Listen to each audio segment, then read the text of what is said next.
L'histoire des Juifs de France à présent, et oui vous le savez, ce rendez-vous c'est tous les matins sur Radio J en compagnie de Christophe Dard. Et pour ce nouvel épisode, Christophe, nous allons reprendre comme promis notre portrait consacré à René Cassin. Diplomate, juriste, défenseur des droits de l'homme et prix Nobel de la paix, toute sa vie a été consacrée au dialogue entre les nations et les individus, et cela explique son refus catégorique des totalitarismes, et que d'ailleurs dès juin 1940, René Cassin quitte la France et rejoint le général de Gaulle à Londres. Il va jouer l'un des tout premiers rôles dans la France libre. Christophe, René Cassin est même l'un des cadres de cette résistance extérieure qui réfléchit également au visage que la France devra avoir une fois la guerre terminée. Exactement, René Cassin qui occupe le poste de responsable du service juridique de la France libre. À ce titre, il en écrit les statuts, il les négocie avec le Premier ministre britannique Winston Churchill qui signe la convention entre le général de Gaulle et le Royaume-Uni en août 40, texte qui reconnaît la France libre comme seule organisation qualifiée pour représenter la France en guerre. René Cassin est partout, on l'entend à la radio, on peut lire ses articles dans la presse libre. Il est secrétaire permanent du Conseil de défense de l'Empire. Il entame aussi une tournée de 3 ans au Proche-Orient et en Afrique équatoriale française. Et puis il est nommé en 1943 commissaire national à la justice et à l'éducation dans le gouvernement de la France libre à Londres. Il est aussi le représentant de la France au comité des ministres alliés de l'éducation. À Alger, où il se trouve fin 1943, il préside la commission de législation et de réforme de l'État de l'Assemblée consultative provisoire. Et puis, il est aussi président du comité juridique de la France combattante. L'objectif, c'est de réviser tous les textes législatifs promulgués par les autorités depuis 1940, ceux de Vichy et également ceux de la France libre. Mais malgré toutes ses responsabilités au sein de la France libre, Cassin n'est pas apprécié par tout le monde parmi les résistants qui entourent le général de Gaulle en raison du fait qu'il soit juif. Et oui, il y a en effet d'anciens membres du mouvement terroriste de la Cagoule ou des membres des activistes de l'Action française aussi qui sont parmi ces résistants et qui ont toujours des positions antisémites.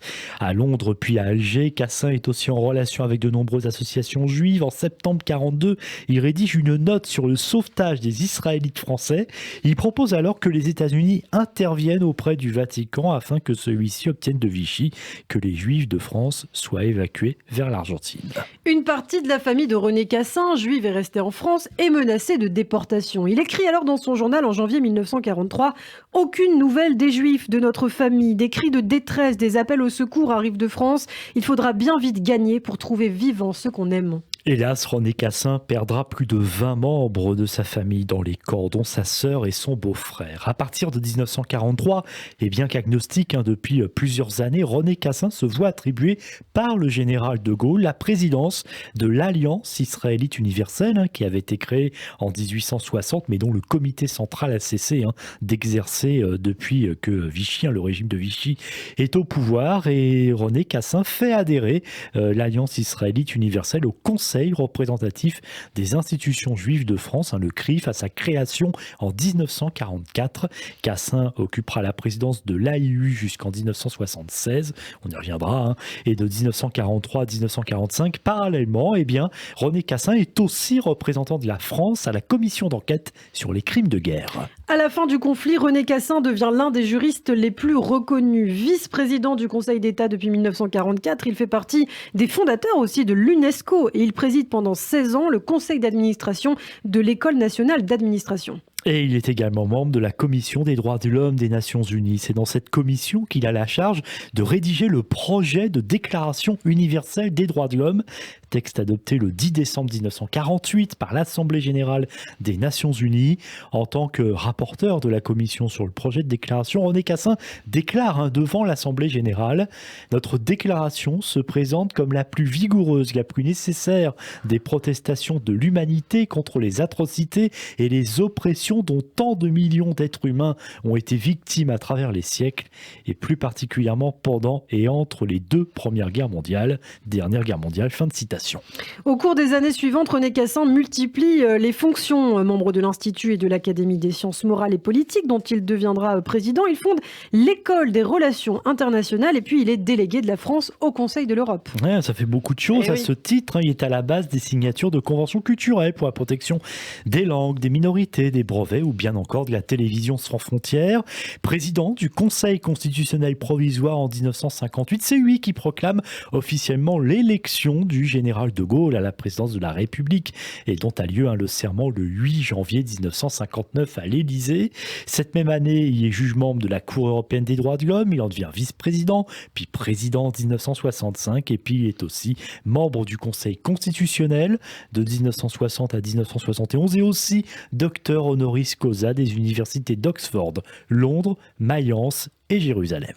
René Cassin consacre aussi beaucoup de temps, Christophe, à l'Alliance israélite universelle qu'il préside donc alors que l'État d'Israël est créé en 1948 et puis il est particulièrement attaché à la gestion des écoles de l'Alliance. Oui, c'est d'ailleurs je pense ce qui lui importe vraiment le plus, l'éducation, la qualité des études, la formation d'élite, notamment d'ailleurs au Maroc, ça l'intéresse beaucoup, qui compte donc beaucoup pour lui, mais toujours, et ça c'est important, avec la volonté de ne pas faire de l'Alliance israélite universelle un agent de l'État d'Israël, ce dont beaucoup accusait à l'époque l'AEU, mais tout simplement d'éduquer les enfants juifs comme de bons citoyens dans les États où ils résident. C'est vraiment la priorité. Pendant ces 33 années, 33 ans à la tête de l'Alliance israélite universelle, Cassin a aussi l'ambition de défendre les droits des Juifs sur la scène internationale. René Cassin est donc un homme très occupé et en 1968, à l'âge de 81 ans, il reçoit le prix des droits de l'homme des Nations Unies et surtout, il se voit décerner le prix Nobel de la paix pour son travail sur la déclaration des droits de l'homme 20 ans auparavant, pour son engagement dans sa diffusion et dans sa mise en œuvre, ainsi que pour son activité de président de la Cour européenne des droits de l'homme. Et oui, René Cassin, qui est donc depuis 1901 seulement le 9e Français alors à recevoir le prix Nobel de la paix, aux côtés d'Albert Schweitzer ou encore d'Aristide Briand. Il utilise l'argent de la récompense pour l'Institut international des droits de l'homme, qu'il crée en 1969 et qui viendra bien plus tard après sa mort, la fondation René Cassin. Il est alors très médiatisé, notre homme, et bien qu'il soit octogénaire, pas question pour lui de penser à la retraite, comme il le confie à la télévision en 1970. Il est certain que les violations des droits de l'homme sont très nombreuses, même dans les pays les plus civilisés. Il faut dire que maintenant, avec la télévision, avec la presse, il y a tout de même pour les victimes un moyen de se faire entendre. À l'heure actuelle, j'ai 2 grands buts.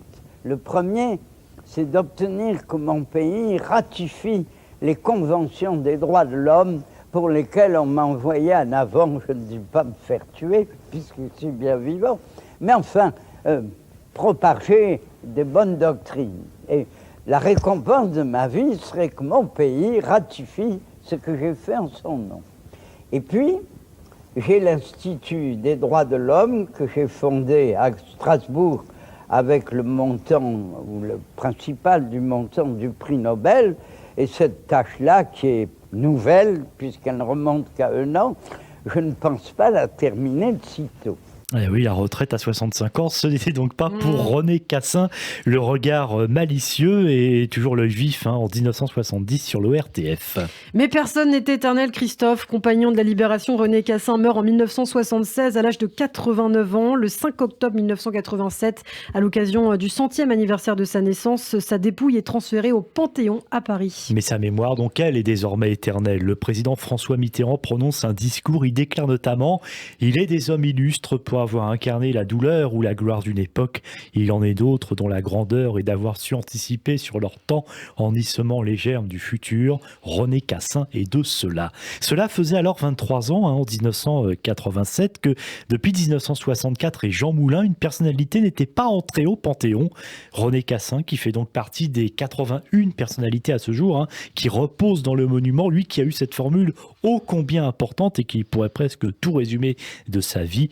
Il n'y aura pas de paix sur cette planète tant que les droits de l'homme seront violés en quelque partie du monde que ce soit, à méditer car ça reste toujours d'actualité. Et oui, avec une vie bien remplie comme fut celle de René Cassin, il était bien normal qu'il repose donc au Panthéon. Merci beaucoup Christophe pour ce portrait en 2 parties et à très vite pour un nouveau numéro de l'Histoire des Juifs de France.